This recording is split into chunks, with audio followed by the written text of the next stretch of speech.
Okay, guys. So there's an article going around called "The Rise of Single Lonely Men," written by somebody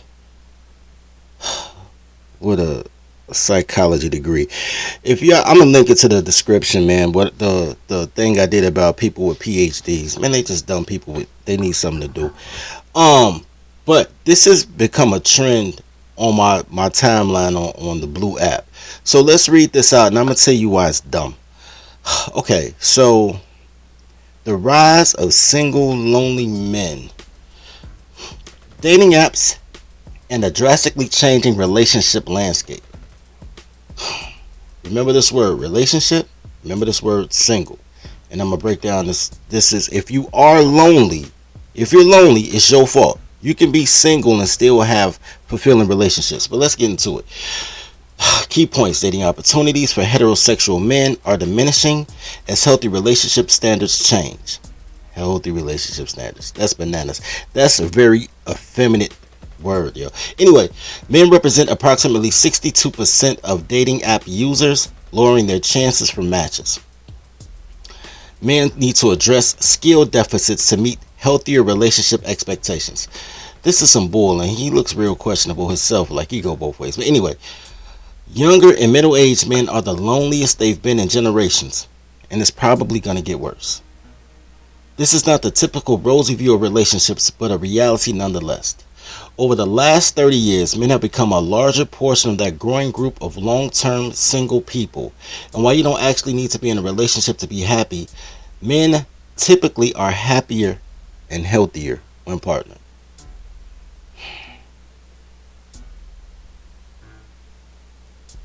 I just want to say real briefly, my parents have been married they've been together for 52 years. They've been married, I don't know how long, but I know this.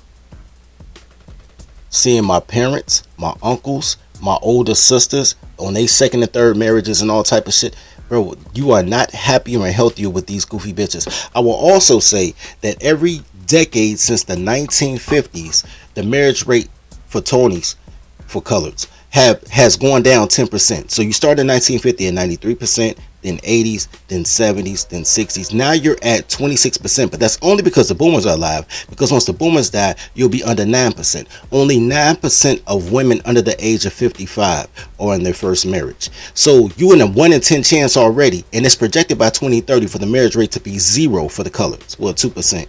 With a 2% plus minus, so that might as well be 0. These girls will not want to get married, and they're not marriage material. But that does not mean you have to be lonely, and that does not mean that there's something wrong with you. These girls are dumb.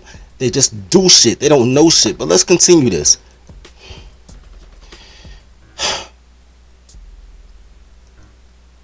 And stop using dating apps. But let's continue.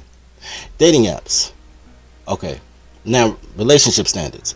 With so many options, it's not surprising that women are increasingly selective. Do a TikTok show to speak to hundreds of audience members every week. I hear recurring themes from women between the ages of 25 to 45. The worst women. If you're not married by 25, just call it a wrap. By 30, you're an old lady anyway.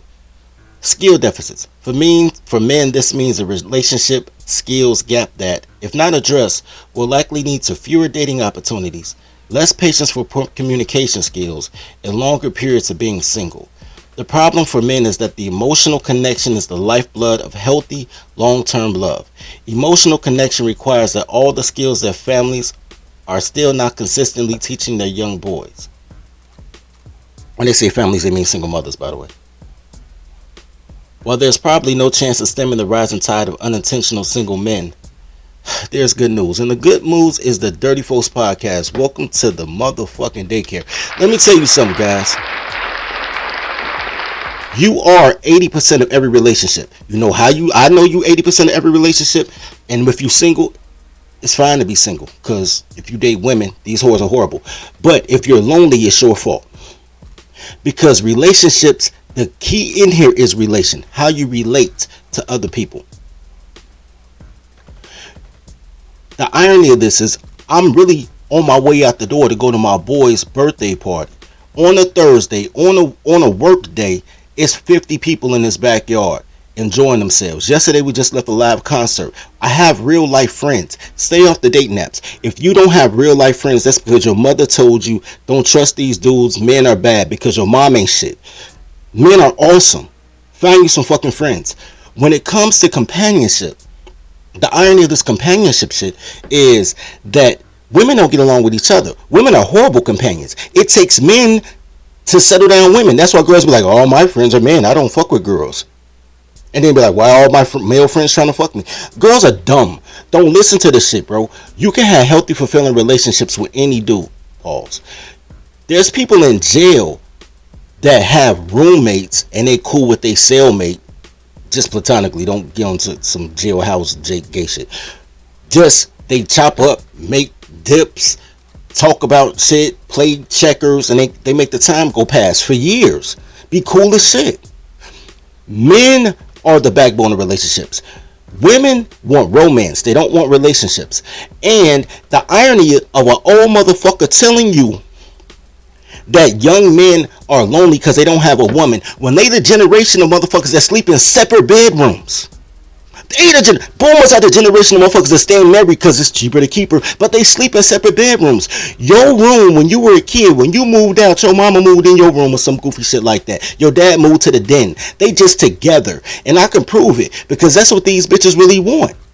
And I'm not mad at that. So watch this, because we ain't done, but we almost there. So I want you to look at this. What does this say? It says, would you live with your partner and have separate rooms?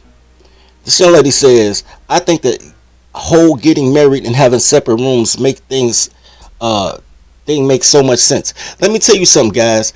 There is a plethora of women who want to get married and live in separate houses.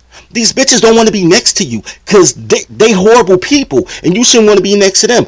And I'm going to close this out with some words from the late great. This is how little you really want a woman. You just want sex and you want her around, but you really don't need it in your space. But I'm going to let a person say it better than I could say it. So take it away, Mr. O'Neill. Men want to be alone, but we don't want to be by ourselves. Does that make sense at all? Meaning, really, look at this guy looking at his wife like, not you, sweetie, but sort of you, kinda. We want you somewhere, like